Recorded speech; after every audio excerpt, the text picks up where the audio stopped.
Now that we've wired up our I2C enabled LCD to our Raspberry Pi, it's time to write some code.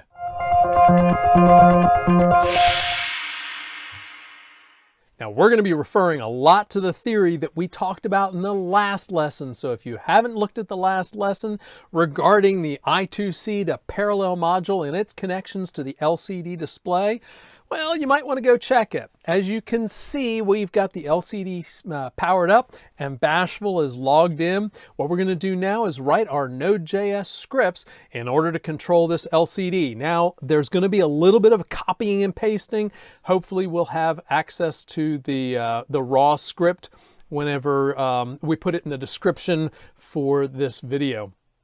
Now first, let's do a real quick check of our wiring. We can see that the LCD backlight is on. More than likely that means that our VCC and ground connections, our 5-volt and ground connections, are correct on that LCD display. Question is do we have our I2C connections correct? In other words, do we have access to the SDA and the SCL connections? Well, there's a real quick way to check this out. The Raspberry Pi has two I2C buses. We connected to the I2C bus 1. So we are going to use a command line command called I2C detect, and we're going to use a -y just simply to confirm so I don't have to hit yes, and then 1 for the bus number. And we can see in this little matrix of dashes that there's a 27 in the middle. That 27 is a hexadecimal 27. So that means that, that there is a device with the address 27 hex that is connected to this I2C bus. Turns out that that is the address of the I2C to parallel module that is connected to our LCD. So it looks like at least we have a communication established. We're going to go a little bit further when we start writing our code to verify that our connections are correct. So let's go ahead and start writing some code. We're going to begin by making a directory. We're just going to call this I2C LCD and go down into that directory, that folder. And then I'm going to do a touch index.js. Now remember, we're going to do all of this in JavaScript and using Node.js. And whenever we do the init, npm init, it likes to have an entry point defined, and that's what our entry point is going to be defined. We just created an empty file index. All right, so we'll do an npm init -y in order to initialize our module. And you found that it found our entry point of index.js. Now we're going to be using two modules. One module to communicate through the I2C bus and a second module to allow us to insert delays. If you remember from the previous lesson, there was a little bit of timing we needed to worry about whenever we wrote a byte to our LCD display. So the first one we're going to do, we'll do an npm install I2C bus, and that's going to go ahead and install our bus, all of the functionality to be able to communicate with the I2C bus. And then the next thing we're going to do is we're going to do an npm install of sleep. And sleep is a module that gives us the ability to halt or pause the Node.js thread so that we can pause it for a millisecond or, millisecond resolution, microsecond resolution, or I think it's a nanosecond resolution. Now let's go ahead and open up our JavaScript. Now, a couple of things. First of all, in order to access those two modules, we're going to create our constants. So I2C equals require I2C bus. Now, understand that this is not going to, that the I2C object we're creating here is not actually access to the bus. We're going to create a module, or excuse me, an object from this object that will give us access to the bus. And then we're going to create a sleep object. So require sleep. Everybody requires sleep, right? All right, and so this should give us access to all the functionality that we need. Now, in order to make our code a little bit more self-documenting, I'm going to create a couple of constants here to identify, first of all, the address of our I2C LCD. So, and remember that came up in our I2C detect command as address 27. And then I also want to create a constant that identifies our I2C bus. So this is bus number 1. All right, so that'll give us a little bit of, a little bit of self-documentation here. Now, the very first thing we need to do is open our I2C bus, and this bus is going to be bus number 1, and the function that we're going to use to open it is going to come out of our I2C object, and so we will create a const I2C bus, and this is going to be I2C, and we're going to use the open function. Now, the open function requires 2 parameters. The first parameter is the bus number, which is going to be 1. And then the second parameter is our callback function if an error occurs. All right. And actually, it's the callback function that is called period, whether an error occurs or not. And the reason why we need this is because not only are we going to use this callback function to identify if an error has occurred, but we're also going to use this callback function to say, yes, we connected to the bus. Now let's execute some code. Specifically, we're going to do kind of a hello world type thing, right? And so if there was an error, there's a couple of things we want to do. First of all, we want to say that, send the error to the console screen. But the other thing that we want to do is exit, because this particular script, the only thing that we're going to be doing in this script is writing to the LCD display. So if we don't have access to the I2C bus, might as well exit without doing anything, doing any further damage, right? So let's go ahead and say what the error was. We'll do error opening I2C bus and give it what the error was. And then we're going to go ahead and exit using the process object or the process module. Give it a code of 1. We're just out of here. All right. Now, the code that we're going to execute whenever things happen correctly, when we connect to the bus correctly, that's going to be located right here. So this location right there, that line right there, that's where we're going to insert our code to initialize the LCD display, position the cursor, and to send a string to that display. All right. So that should be enough to get us started with the connection.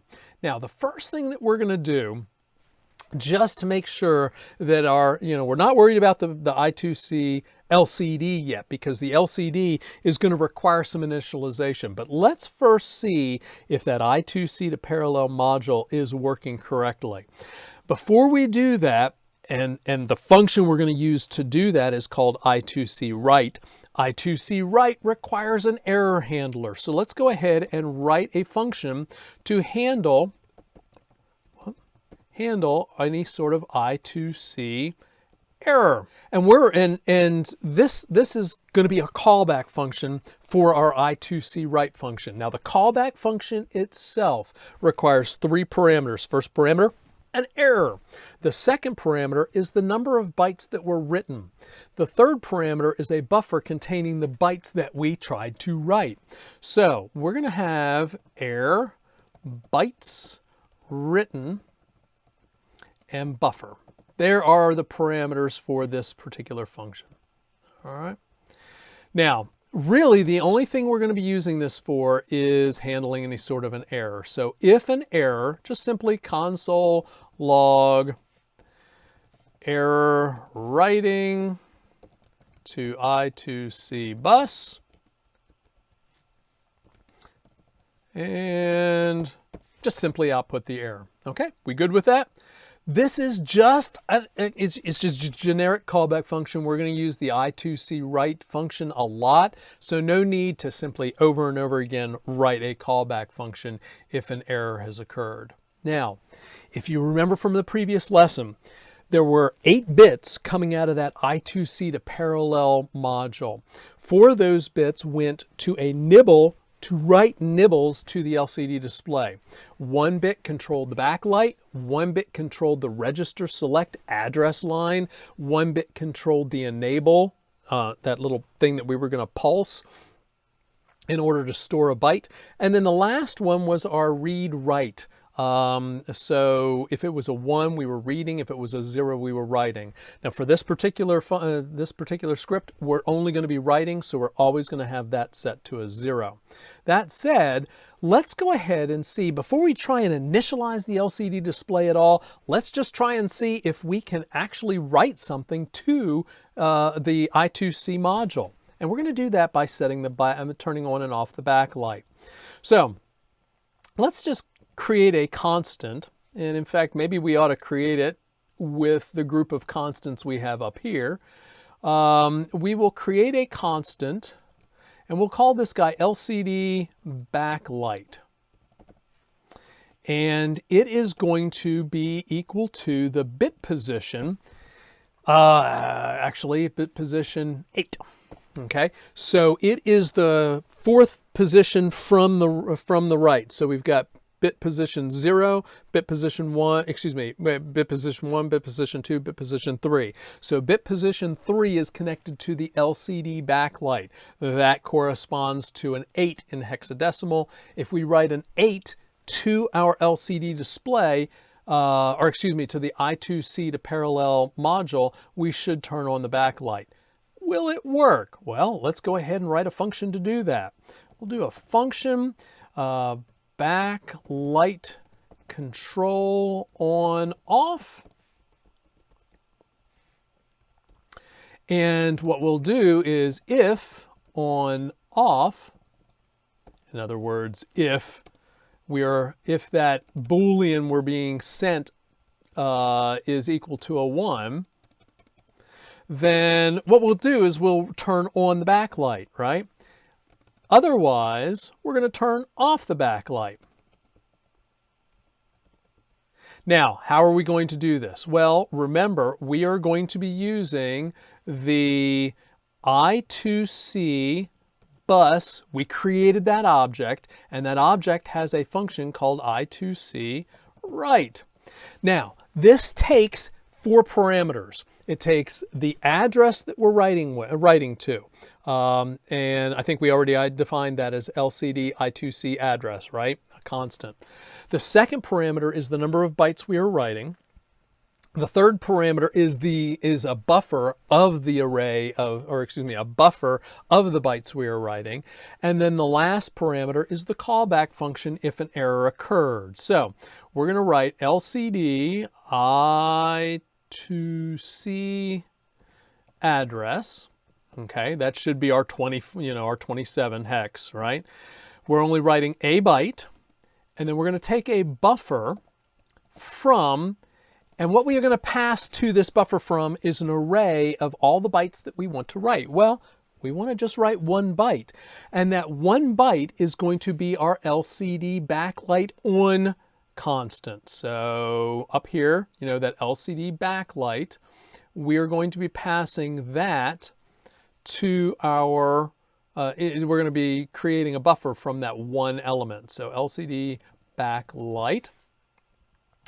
And then the fourth, parameter is just simply going to be our handle I2C error. All right, I think that should be it. That should be all it takes in order to turn on the backlight, is just to write to our I2C to parallel module the bit that turns on the backlight. How are we going to turn it off? Well, we're going to do exactly the same thing. This time, what we're going to do is send a 0 to that bit position. So I2C bus dot I2C write. And then all the same parameters, except we're going to send a 0 instead of LCD backlight.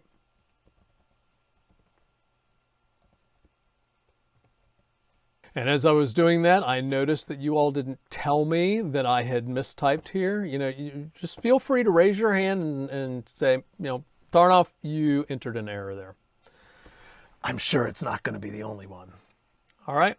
Now, how are we going to check to see if this backlight control works? Well, I'm going to do something a little annoying first. What I'm going to do is I'm just simply going to use the JavaScript set interval function in order to create events every second to flip the value of the backlight.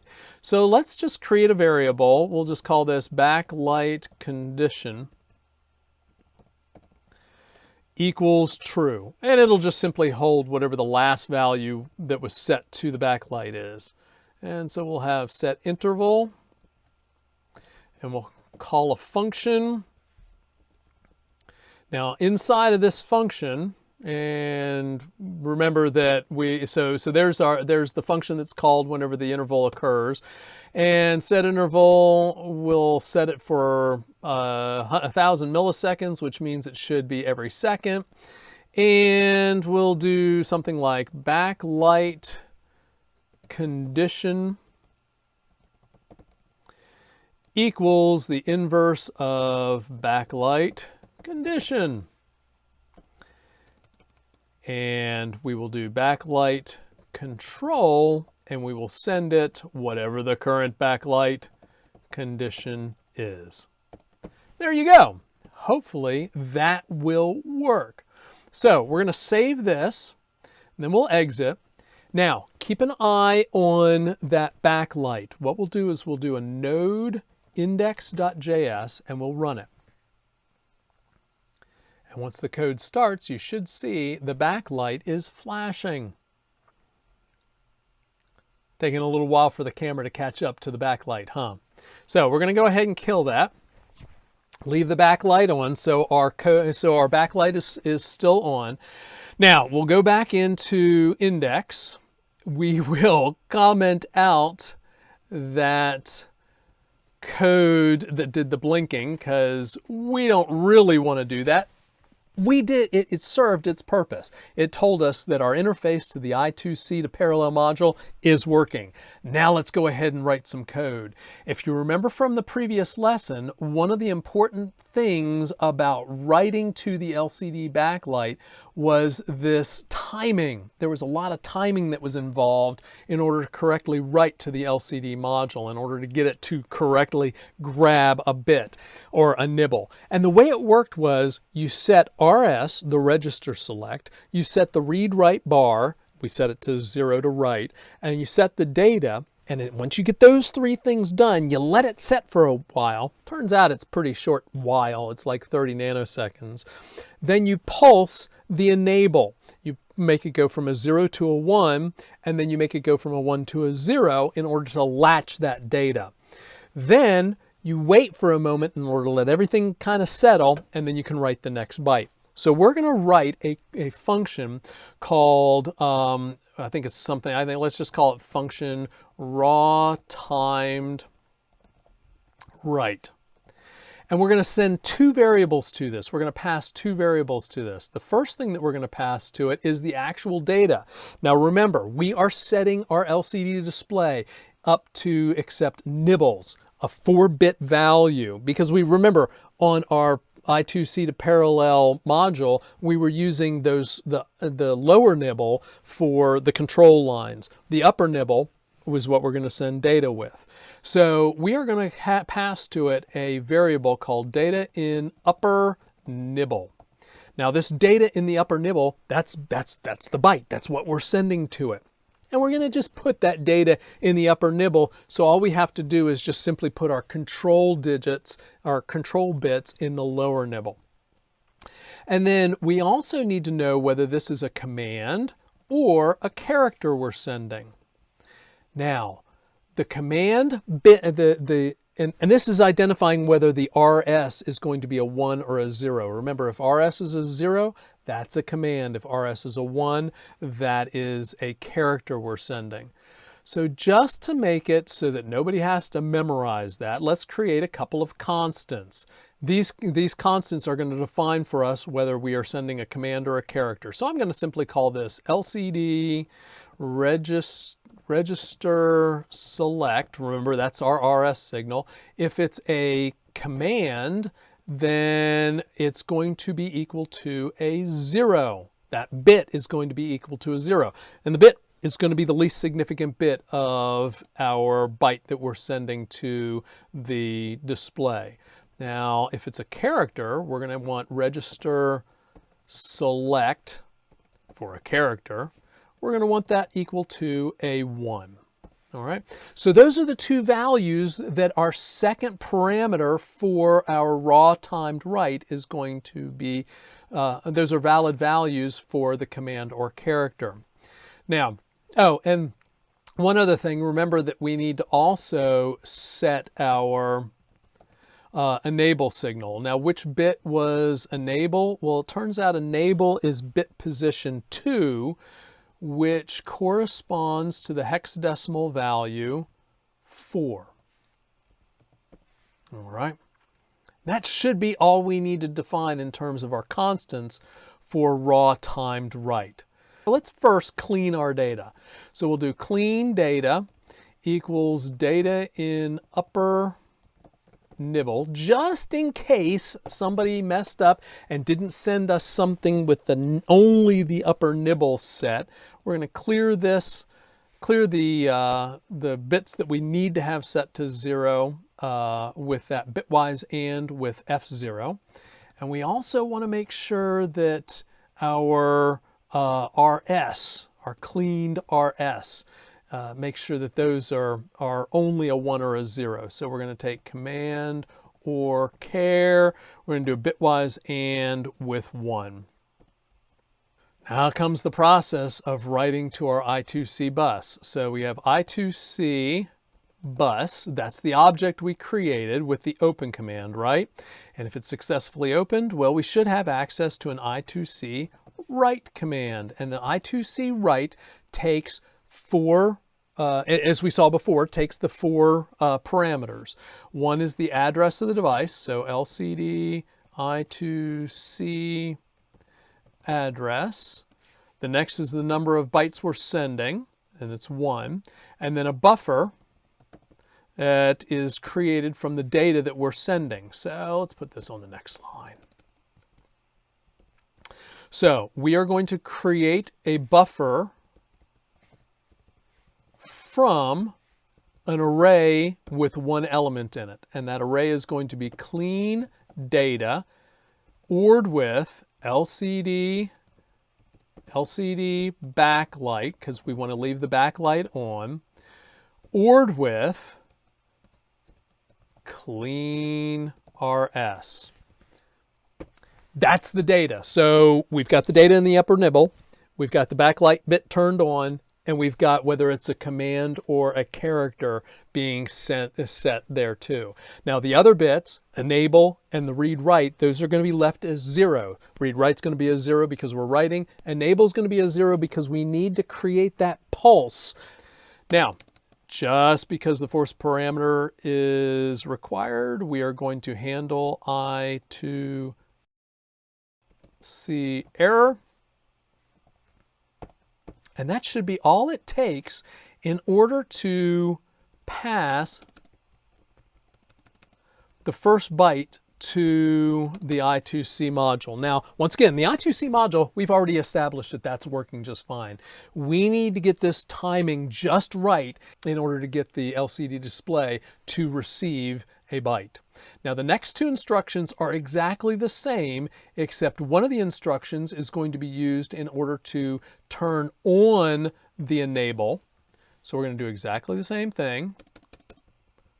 All right, so this one right here, this second write to the I2C bus, notice that I've turned on the LCD enable, and everything else is exactly the same. The only difference is I'm turning on LCD enable. And then this third write to the I2C bus needs to turn back off the LCD enable. So we're writing the data with LCD enable off, then again with it on, and then again with it off. And that'll give us our pulse that's going to lock that data into the LCD display. At the end, just to make sure if we're sending a whole stream of bytes, we need to pause 2 milliseconds between bytes being sent or between nibbles being sent, just to give the LCD display time to, have its signals stabilize. So we're going to do an msleep of 2 milliseconds here. And that really should be all that's required in order to make it so that we can write a nibble to the LCD display. Unfortunately, the next function, little bit much. The next function is really just going to be sending a whole stream of bits or nibbles to the LCD module in order to initialize it. Whenever our LCD module is first brought up, it doesn't know anything. It doesn't even know what type of display it's connected to. It doesn't know whether when written to the cursor needs to increment to the right or to the left. It doesn't know cursor position. It doesn't know a number of things. There's a sequence of nibbles that we're going to send to this in order to initialize the LCD display. I am just going to go ahead and paste this whole function in here. We'll go through this quickly, so hopefully not to put anybody to sleep.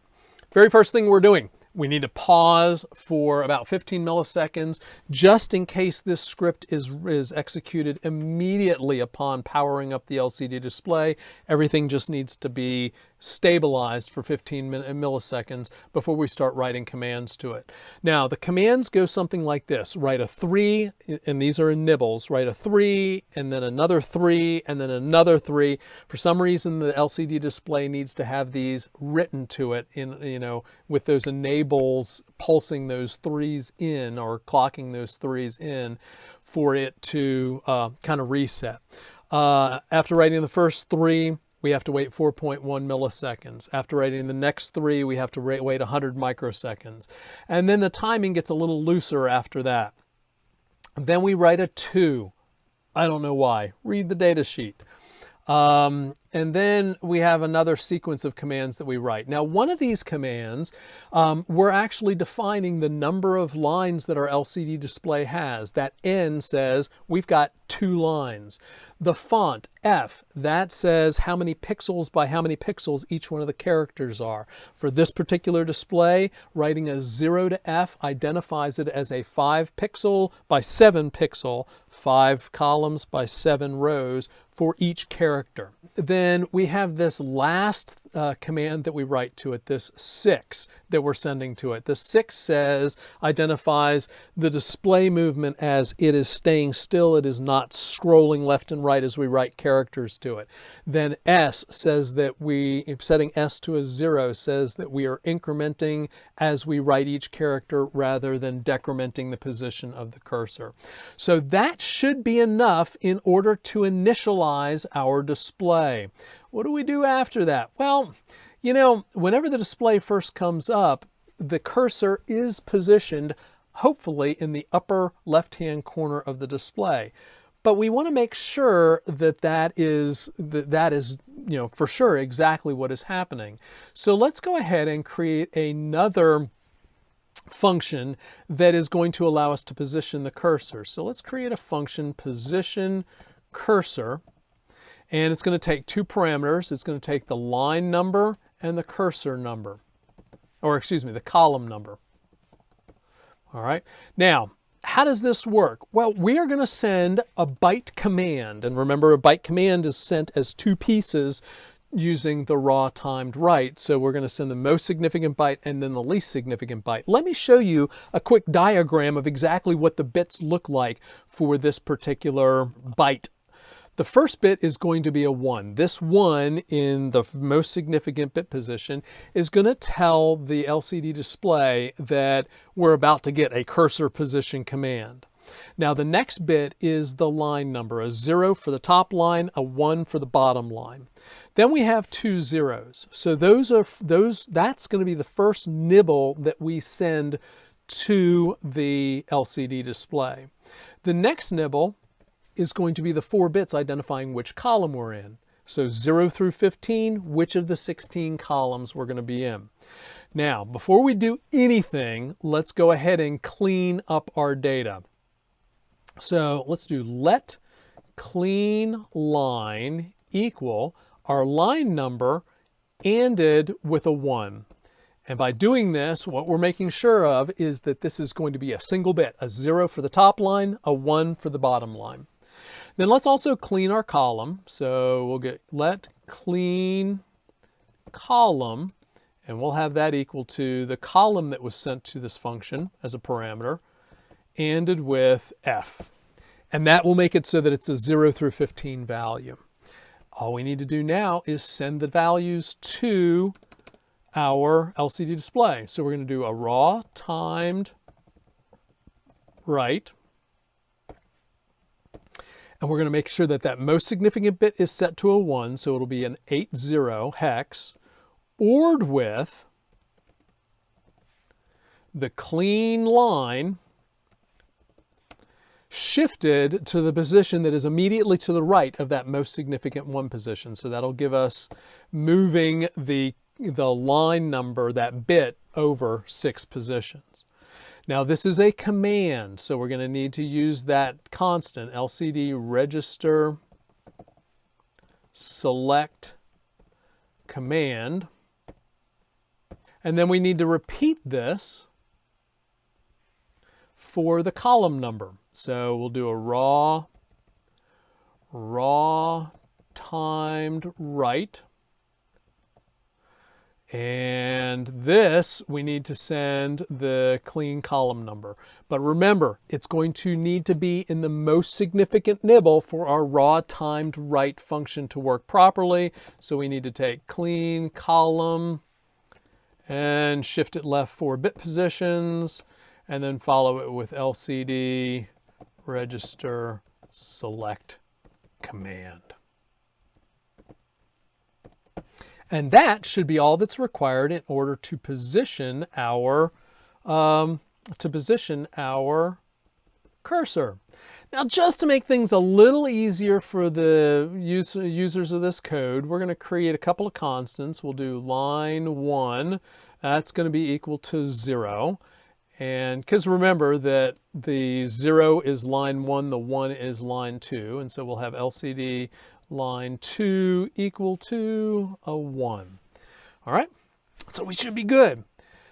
What do we need? When do we need to call this? Well, remember that whenever we first created our bus interface, let's see, is it all the way up here? There we go. I said that, as soon as the bus is open, if it opens successfully, if there was no error, then this is where we're going to start executing code. So the very first thing that we're going to do is we need to initialize the LCD, all right? That takes care of sending that horrible set of bytes or nibbles to our LCD to get it up and running. But the next thing we're going to do is we're going to position cursor, right? So we need to position the cursor. Where are we going to position it? Well, for now, let's just go ahead and position the cursor to, I don't know, how about the first column of the first line? So we'll do LCD line 1 and then column 0. All right. So we've initialized the LCD. We've positioned the cursor. I guess the only thing to do now is write a string to the LCD. So there's one last function that we're going to create. And this one last function is going to allow us to output a string to the LCD. Let's find a good place to put this. We'll put it after the position cursor. So after this, let's create a function. Write string to LCD. And we're going to pass to it a string to display. Now, we are going to use the raw timed right. Remember, it takes a nibble. And so we're going to first break the string into its characters, and then we're going to break each character into its upper nibble, write that, and its lower nibble, write that, then move to the next character. So how are we going to do this? Well, first we're going to use the string to display. We're going to use the split function using an empty string as a delimiter, and that's going to split our string into a bunch of into all of its characters. Now, each one of those characters needs to be operated on individually, so we're going to use our for each function, and we're going to call this function based on the character that we broke that into. Now, inside of this function, what we need to do is send our characters, right? And send our characters one bit at a time. Now, we need to first convert the character to an integer. So we'll do let data to send equal our character char code at 0. And so that should convert it to an integer. And then we're just simply going to use our raw timed write. And we'll do data to send ended with F0, a hexadecimal F0, and that'll strip off the lower nibble so that we're only sending the upper nibble. That's what we have to send first. So once we've done that, then what we're going to do is identify it. Remember, we have to identify whether it's a character or a command, and we're going to identify it with the LCD register select char. Now we're going to do exactly the same thing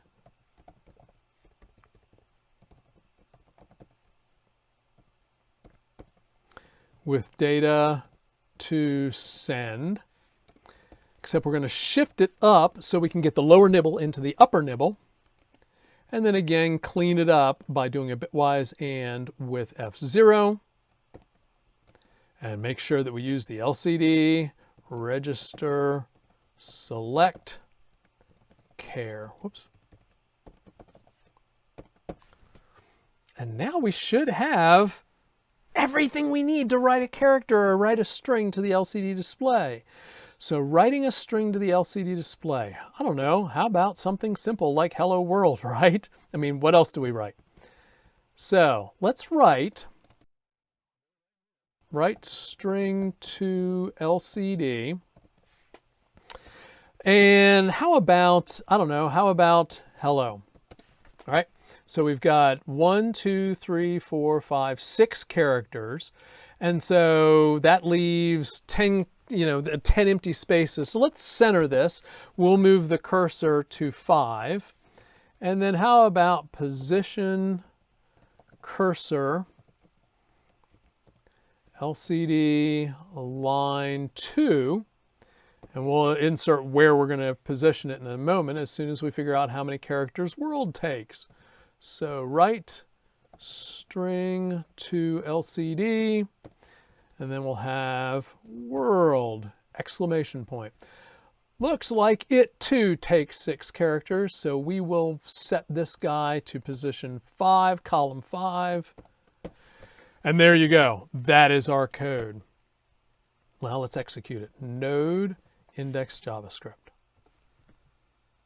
And there you go. We've written hello world on the 2 lines, making the correct positions for our cursor. The code is done. Use this code to control your LCD display to display whatever you want to your user so that you can have better interaction than just simply an LED.